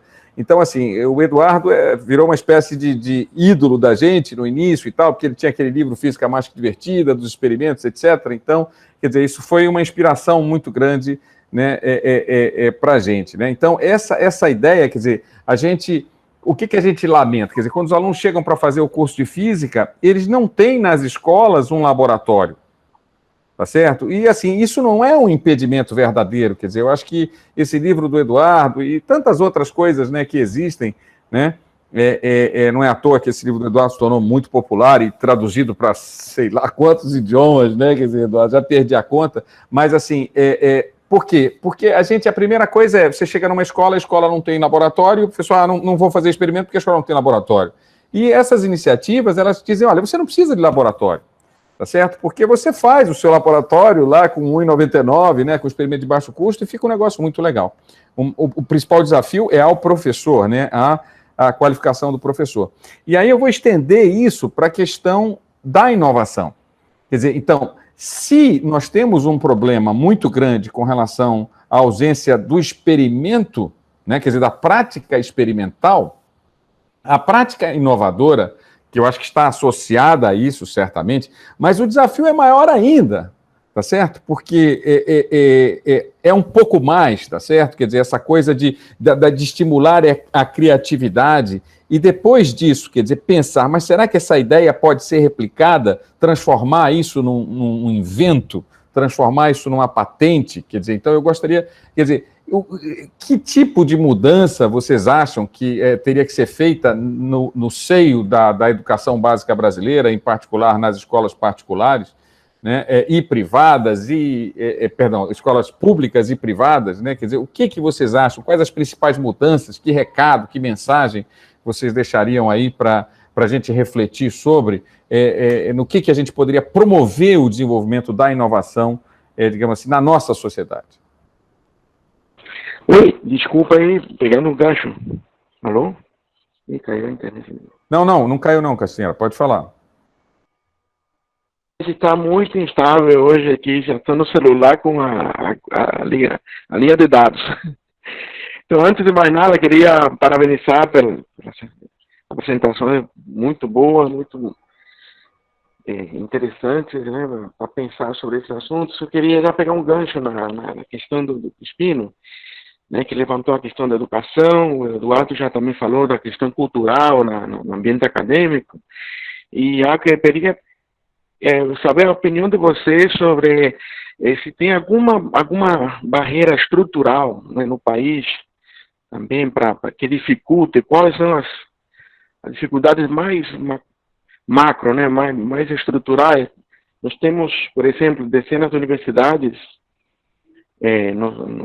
nos rankings das melhores universidades do mundo, e mesmo quando o país tinha uma indústria mais forte do que agora, o investimento em pesquisa e desenvolvimento era muito limitado para outros países, né?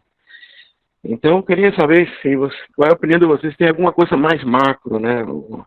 Eu sei que é difícil, por exemplo, patentear, né, porque esse investimento tão baixo em pesquisa e desenvolvimento nas empresas, né, já importam o design já feito lá fora. Sua opinião sobre isso?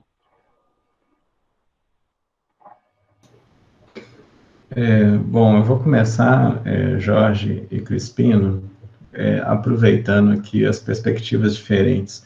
Eu acho que o Eduardo vai trazer muita coisa no aspecto ensino e inserção com a graduação, né, porque ele tem muito tempo nessa área. Eu vou falar um pouco do aspecto universidade interagindo com a empresa, que eu tenho trabalhado muito nessa área.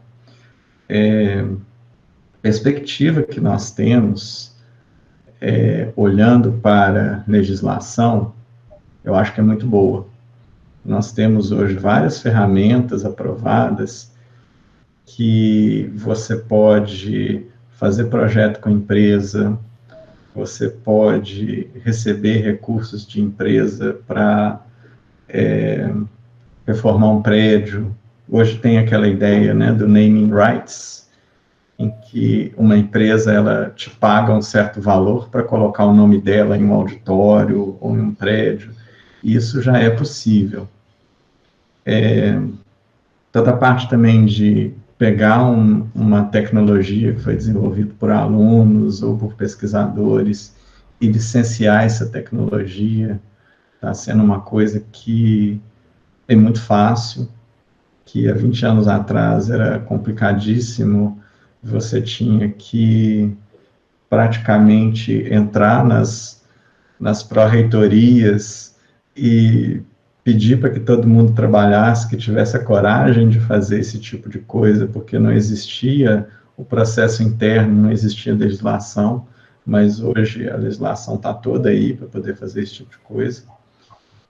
O que acontece realmente é que tem que mudar um pouco a nossa cabeça como professor, né? Porque a gente vem de muito tempo já no Brasil, focando mais em pesquisa e a parte de inovação, essa interação com empresas, ela fica um pouco mais de lado. E aí cobra outros aspectos nossos, né? Conseguir comunicar para uma empresa bem o que a gente faz, conseguir entender o que eles querem, se adaptar aos prazos deles, à forma que eles trabalham, mas eu diria que isso está totalmente aberto, igual o Eduardo falou, né? Estamos em uma crise, o financiamento em educação está cada vez menor, então vai ser meio que uma questão de sobrevivência mesmo. As áreas da ciência e todos os professores vão ter que procurar um pouco mais esse aspecto de inovação para poder manter um trabalho científico ou poder contribuir mais com a formação dos alunos.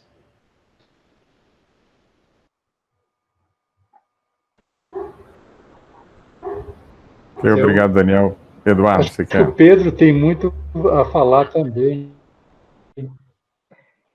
Eu acho que Pedro tem muita uma vivência lá de São Carlos muito interessante. Pois pegando o encaminhamento dessa finalização do Daniel, né? A minha experiência lá em São Carlos, como eu comentei na minha apresentação, ali no grupo, aquele um grupo bem forte no departamento de física, e foi realmente com essa visão de empreendedor e de inovação que fortaleceu o grupo daquela forma. E, inclusive, isso que o Daniel comentou no final, parte desse dinheiro investido em inovação pelas empresas, né, é investido na pesquisa básica, né?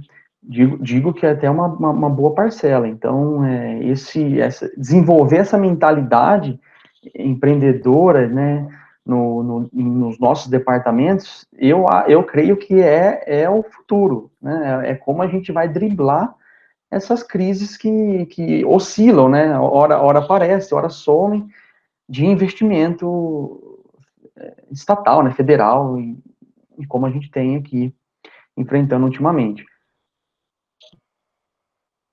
Bom, basicamente, assim, essa é um pouco da minha experiência ali.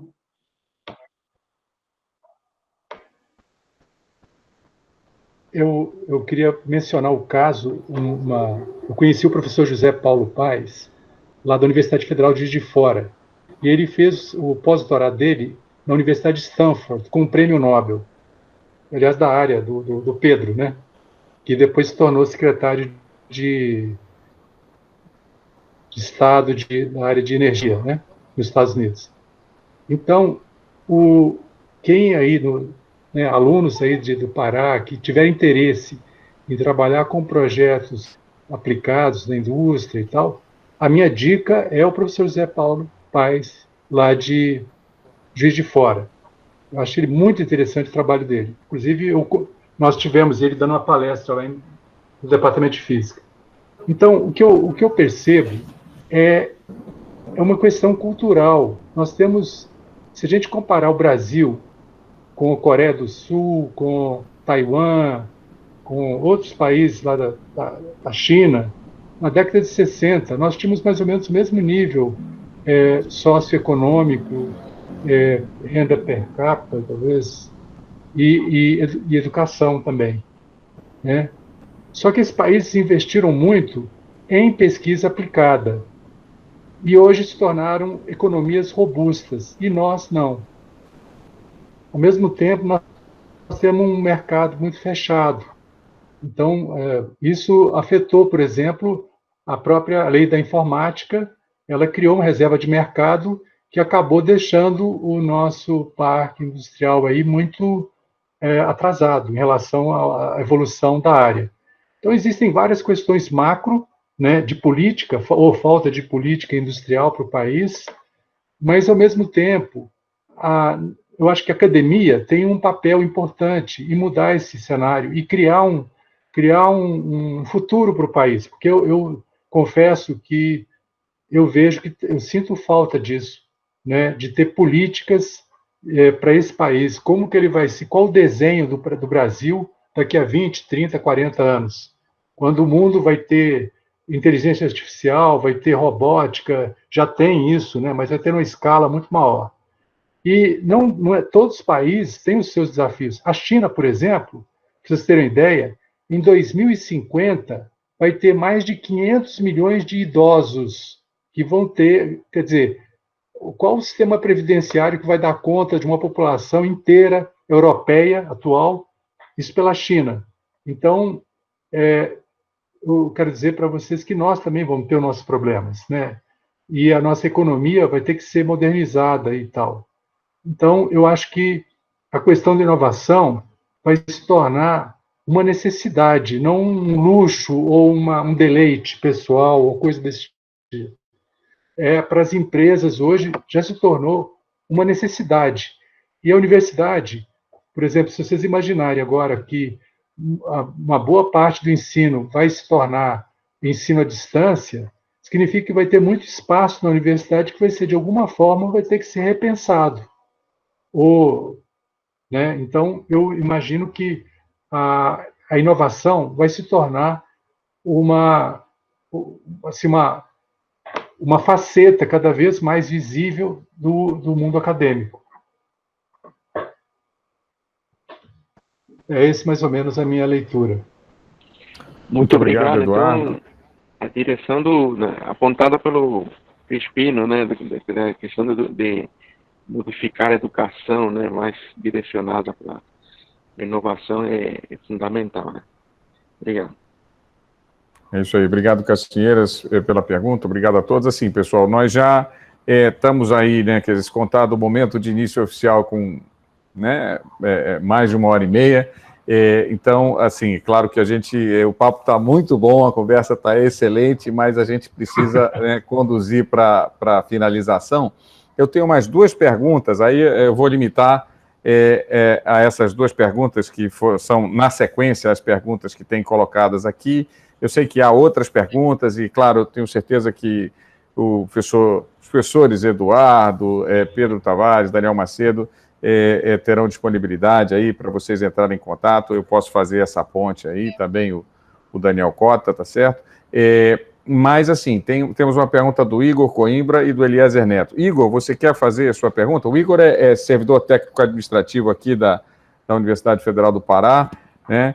Doutorando aí no nosso programa de recursos naturais, assim, é uma pessoa muito importante aqui nos nossos projetos de difusão e popularização. Igor, você quer fazer a pergunta você mesmo ou quer que eu leia? Bom, então eu vou colocar aqui a pergunta dele, quer dizer, era mais ou menos nessa direção, né? Quer dizer, na dificuldade que há de se implementar isso no Brasil, né? E as resistências, né, que têm sido encontradas por vocês que estão aí exercendo esse trabalho pioneiro na UFMG, em Minas Gerais, né? Quer dizer, então, se vocês quiserem falar, eu sei que às vezes esses são assuntos, né, um pouco delicados, né, mas nessas resistências que, eventualmente, as pessoas podem, quem for dar os primeiros passos, né, quer dizer, que resistências vocês, num certo sentido, anteveriam, né?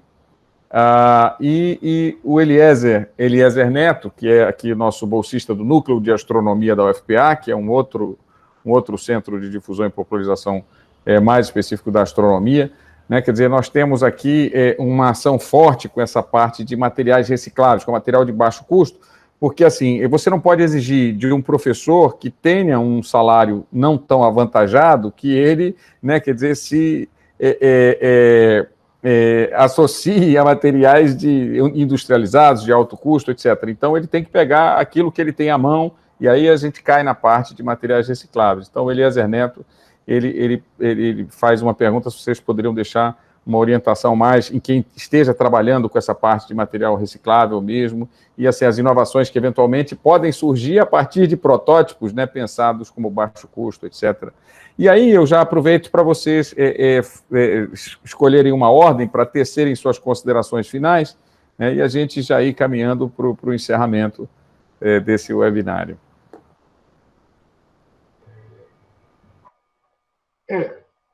Eu gostaria de só mencionar uma coisa que me chamou muita atenção. Quando eu visitei esses laboratórios, esses ambientes de inovação nos Estados Unidos, eu mencionei que eram coisas de milhões. Hoje, impressora 3D, você compra baratinho, você pode montar com R$2.000. Um equipamento de corte a jato pressurizado de água custa $1 milhão. Um equipamento muito robusto, grande e caro. Um grupo de alunos, né, desenvolveu uma startup que produz um equipamento desses de bancada, custa $7 mil. Então, a tendência... Hoje você tem Arduino, você tem sensores, são baratos. Então, muita coisa que era sofisticada, era inacessível, ou era coisa de primeiro, está se tornando algo que as pessoas estão comprando para elas próprias desenvolverem kits em casa. E isso é uma tendência cada vez maior, inclusive na educação nos Estados Unidos. Tem pessoas, professores do ensino primário, que estão comprando esses equipamentos para dar vazão às ideias dos seus alunos. Então, eu acho que nós estamos caminhando para uma outra época, uma outra era, e eu vejo que a gente tem que estar aberto para absorver essas novas tendências, né? Basicamente é isso.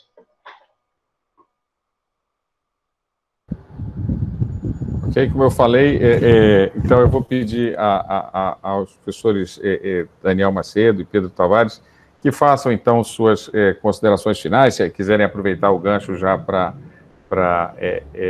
responder alguma parte de alguma pergunta. Eu queria dizer para vocês, assim, que todos os participantes aqui da nossa reunião deixaram muitos elogios, e eu poderia lê-los aqui, mas eu acho que fica aí essa ideia geral de que ficaram todos muito felizes, né, com esse webinário e com as lições que foram aprendidas aqui. Em particular, registrar os agradecimentos do professor Newton Barbosa, né, que foi muito tempo professor da Universidade Federal de Uberlândia, e hoje está aqui com a gente, já tem, claro, né, há vários anos, aqui na Universidade Federal do Pará. Então, Pedro, Daniel, vocês...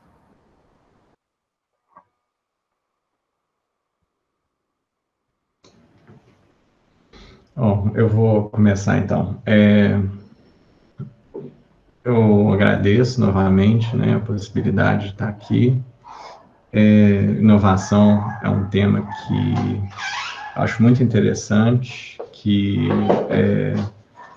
está ficando cada vez mais difícil, né, da gente não tratar dele por situações econômicas hoje, mas também pela forma que a economia está se transformando, o mundo está se transformando, né? É uma coisa muito legal, mas existem barreiras, né? Então, respondendo um pouco a questão e comentar algumas aqui.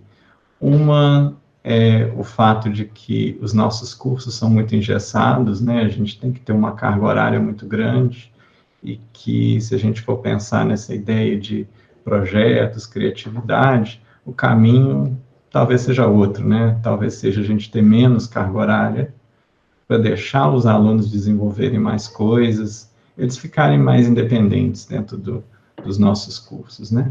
Outra coisa também é aquela famosa história que a nossa universidade foi muito criada para pesquisa, né? Então, tem aquela anedota: o Bill Gates não conseguiria ser professor de ciências da computação no Brasil, porque ele não tem mestrado e doutorado. E aí, quando a gente fala dessa coisa, né, de inovação, como que isso fica no nosso currículo Lattes, quando a gente não está publicando, porque muitas vezes inovação é pegar uma coisinha aqui, uma coisinha lá, que já está bem entendida, juntar, fazer um modelo de negócios diferente, e isso tudo, né, tem o seu valor. Tem uma ideia que já comentaram uma vez lá no departamento, que é o seguinte: seria muito legal se a gente conseguisse medir o PIB da universidade. Então, quanto que o dinheiro investido em uma universidade, vamos dizer, a UFPA, quanto que o dinheiro que o governo investiu ali gerou em tecnologia, gerou em formação de pessoal, gerou em empresas.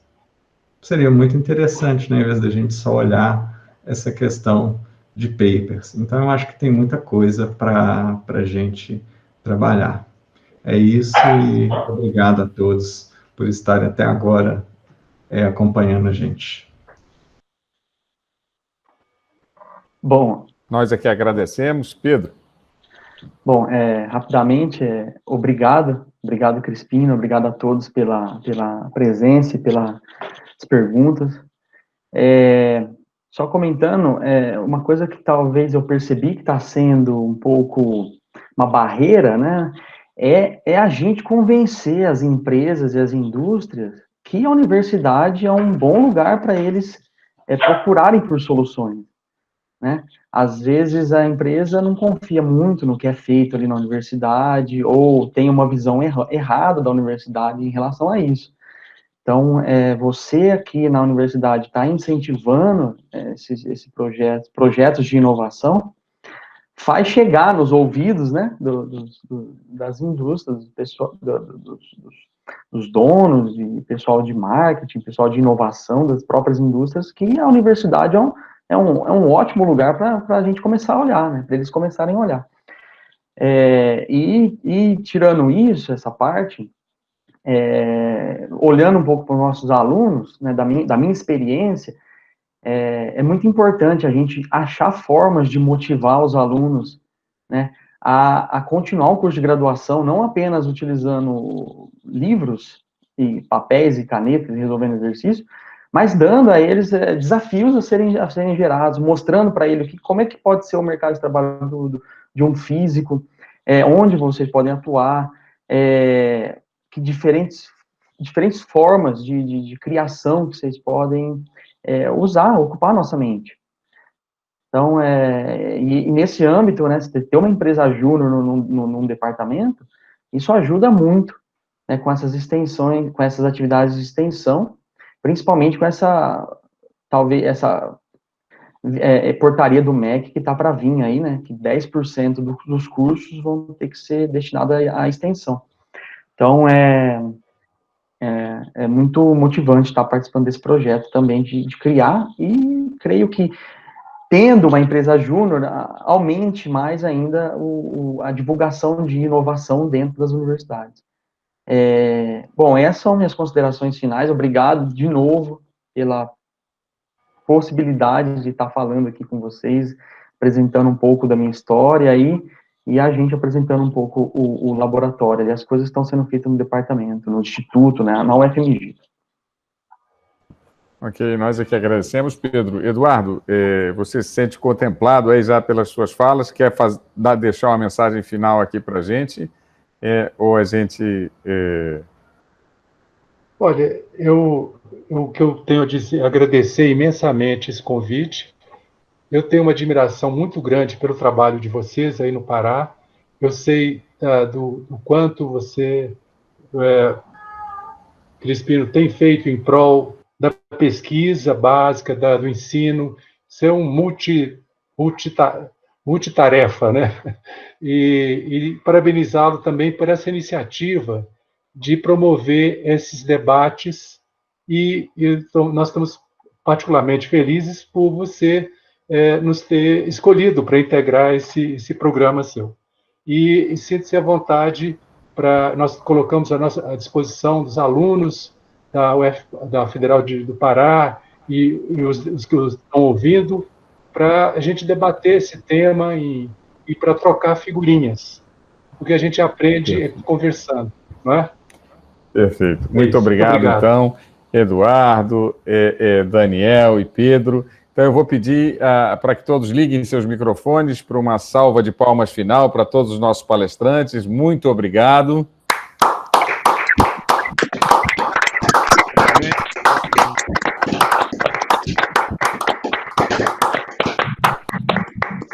E com isso a gente encerra. Muito obrigado a todos vocês. Uma boa noite.